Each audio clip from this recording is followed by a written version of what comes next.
Yo, what's up? How's it going, everybody? It's Brandon from BrandonMLewin.com and Resourceful. You like how I did that with the I? I don't know what that was. Anyway, welcome. This video is all about Google Analytics, setting up goals and views. All right, so there's two things that we're going to focus in on: setting up a goal, but first, we're going to actually create a view. So let me tell you, first of all, a lot of people are using Google Analytics. It's not something that it's uncommon anymore, although it used to be. However, people are still missing out on using goals for their website. And goals are an extremely important part of using Google Analytics. You get to see what is happening from your offline marketing tactics and your online marketing tactics, and it really puts a value to everything. And it doesn't even matter if you're selling a physical product or a digital product or a service. Having goals will allow you to put value to all of your marketing efforts, which is, in other words, in lack of a better term, very valuable. And eureka, right? Like, who would have thought? It's amazing. I can actually see what is going on and how things are actually transpiring, how things are working, which channel is working the best for me, what's converting, what's not. So it's just amazing. All right, without going off on a tangent there, let's get into it. And first things first is we need to set up a view. The reason being is that most likely if you haven't set up a goal, you still have one view set up on your website. That means all of the data that's coming from the website, from every piece of information out on the web that's coming in and extracting into your website, all of that data is sitting in one view. That means if you change that and you add filters, that raw data you will no longer have. So without getting too geeky on you, just to be really plain and simple, you want to have a multiple different views. One view you should have that it's completely raw. It's all the raw data, nothing's filtered, nothing's set up.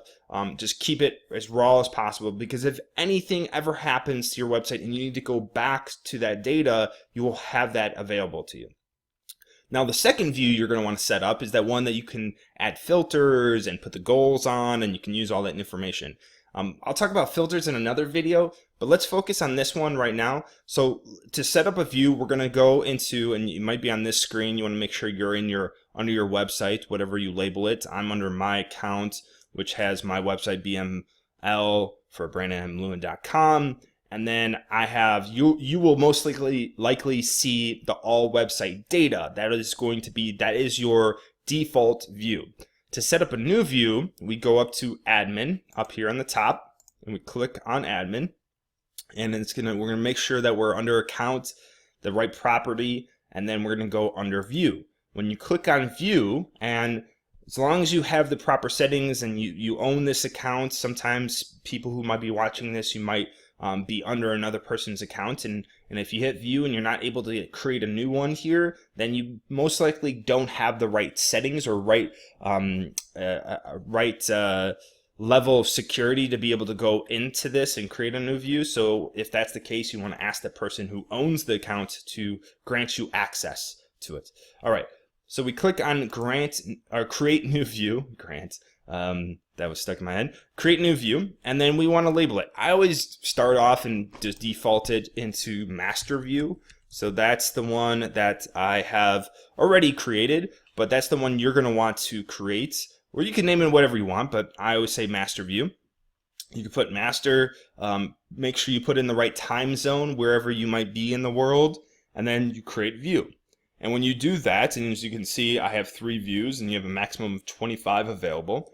But once you do that, you hit create view and you'll have access to it. Now, it will take about 24 hours for the data to start to be generated under that view. So you will see a 0, big fat goose egg, in all of the data that's under that view for that time being. But as the days go on, you'll see more and more data being pulled in there, and everything will be set up properly.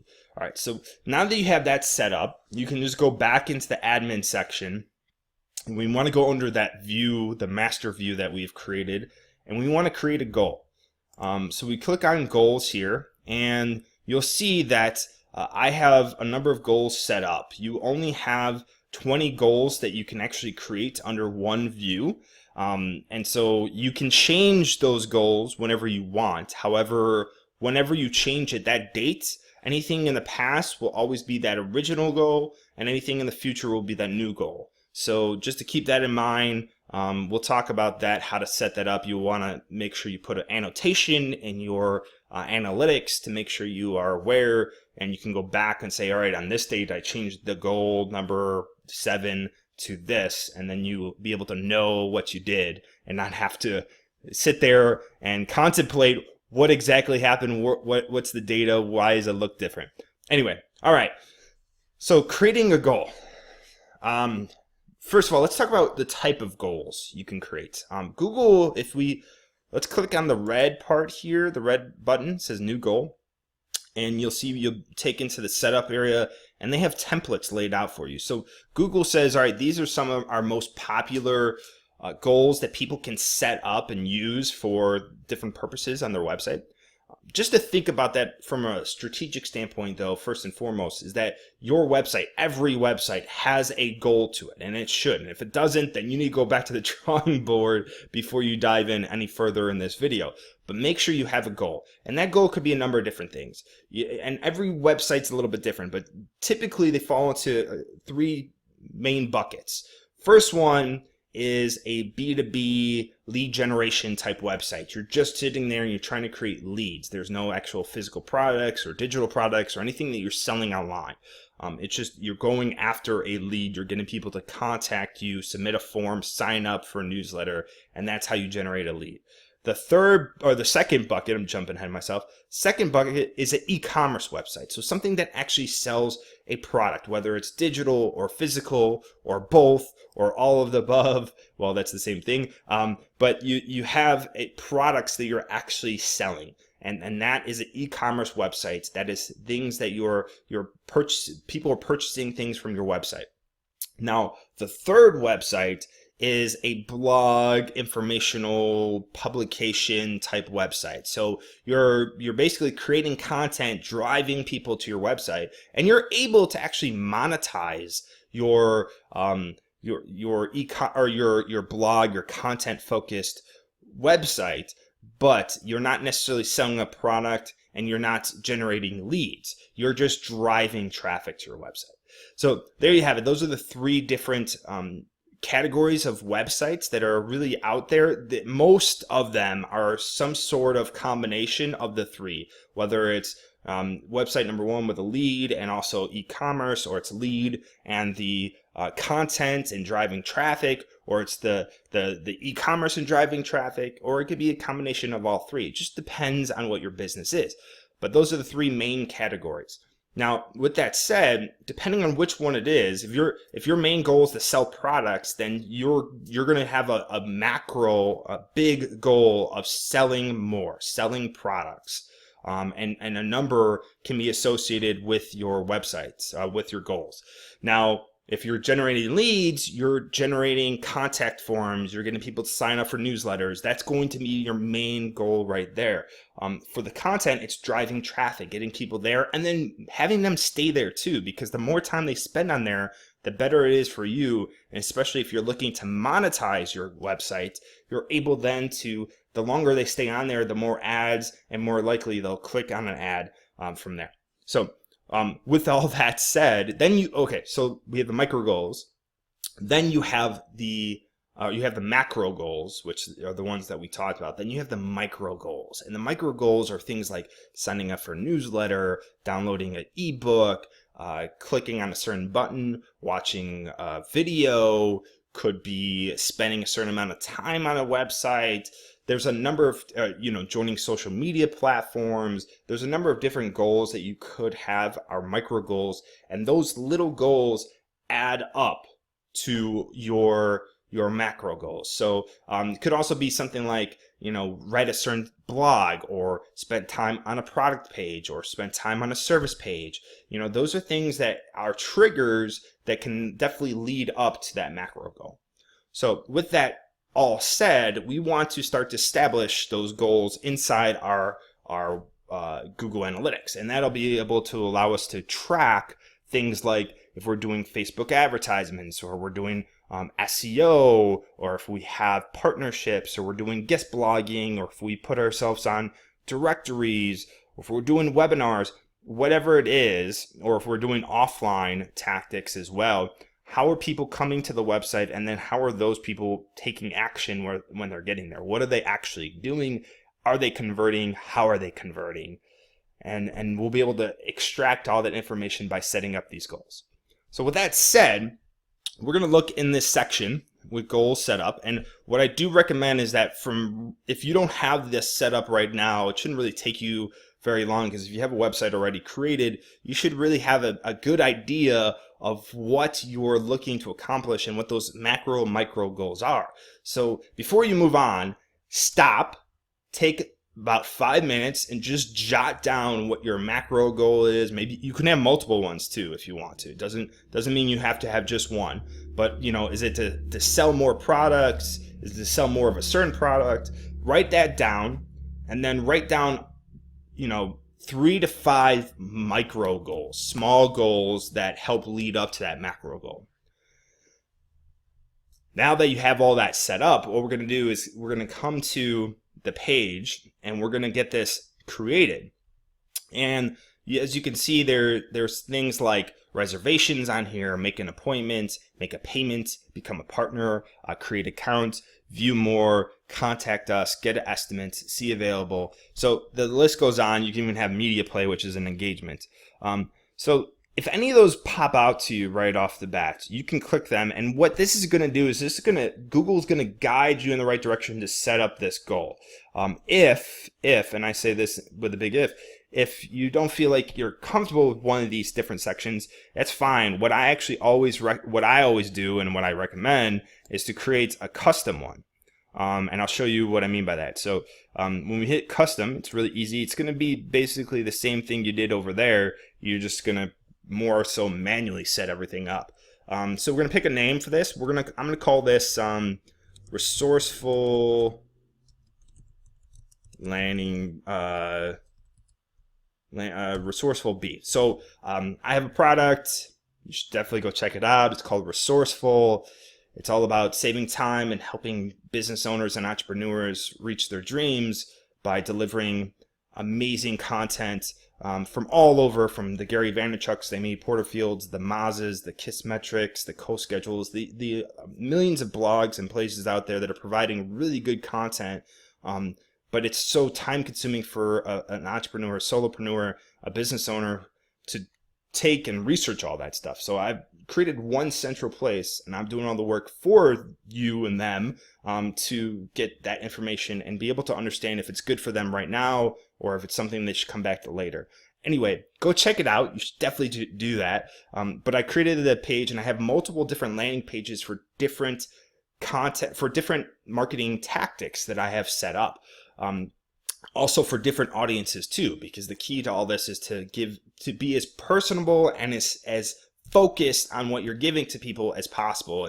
And with the amazing tools that we have in digital marketing and digital advertisements, we can really narrow down on a audience. So I've created things specific to that. So I'm going to create a page that is going to measure people coming to that page and where they're coming from. And that's going to be a goal of mine. That's a big goal of mine. So here we go. Landing page B. I've created multiple pages. This is one. I'm going to put the destination in here. And as you can see, you can put duration, you can put pages and screens and events. The pages and screens are a little bit more advanced. So I really say you're going to focus predominantly on destination, duration, and then even events. But the events are going to actually be more so for like a micro goal, watching a video, playing a video, all that. So I'm going to pick, for this case, for a landing page, I'm going to pick destination.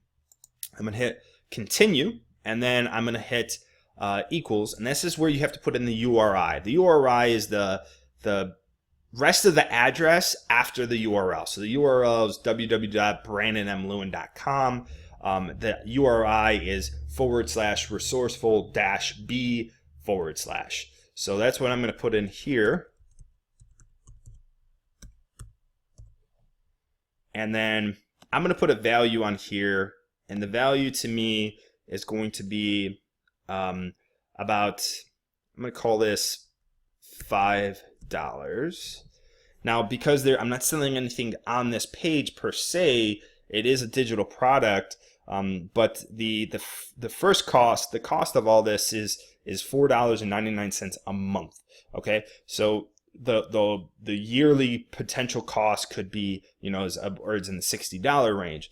This, just to get someone on the page, I'm going to say it's worth $5, because every time someone gets on there, that's $5 and $5 and $5, and it's going to add up, right? So I'm going to put that on there. And now you do have an option of putting a funnel into it. I'm not going to do that as of right now, although I will go back and change this, and we'll talk about that in other videos, more advanced videos.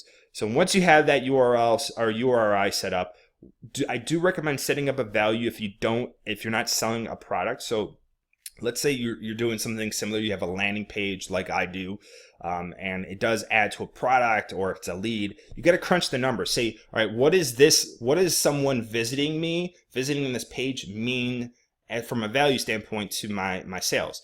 And this takes doing a little bit of basic math. What I've always called this is the dial for dollars scenario or philosophy. You know, when you cold call people, you know that for every 100 person you call, you're going to make one sale out of that. And that also goes in the numbers of, like, you make 10 appointments out of those 100 calls, and out of those 10 calls, you make one sale, and those 10 appointments, you make the one sale. The one sale averages about $1,000. So if you do the math, 1,000 divided by 100 is $10, right? So you got $10 would be the value here, because every time someone adds that, we know the math that they essentially are going to add up to that $1,000. So every visit is worth essentially $10. Same thing here for yours. You got to, you know, figure out what your average sale is going to be, and then what the essentially what every visit's going to be worth.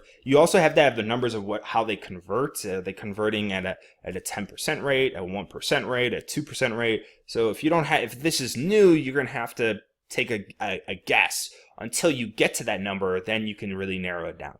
So all right, so we set that up, we verify it, and we see that right now we have a 3.9% conversion rate based on the 7 days.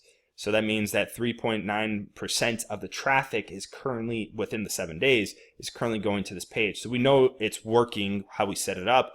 We hit save. Now that is part of our goal. Now we have Resourceful B in there.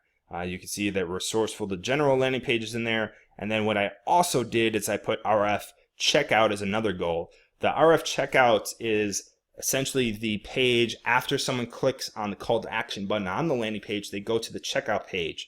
Now I don't have it set up right yet, proper English. I don't have it set up right now where it actually goes to a thank you page after they check out and essentially make that payment. But that is in the works and is being done by the programmers. And so when I get to that point, I'm gonna have a goal for the thank you, because I want to see how. And essentially, this is what you want to see too. You want to see how people are converting. Are they coming to that landing page, whatever it is? Could be a product page, could be a service page, could be a sales page. How are they getting to that page? Then how are they doing? What's happening when they get to the checkout page? And if you have the two separate goals, you can actually do some math. And then once they get to the checkout page, what's that percentage of people actually convert and get to that thank you?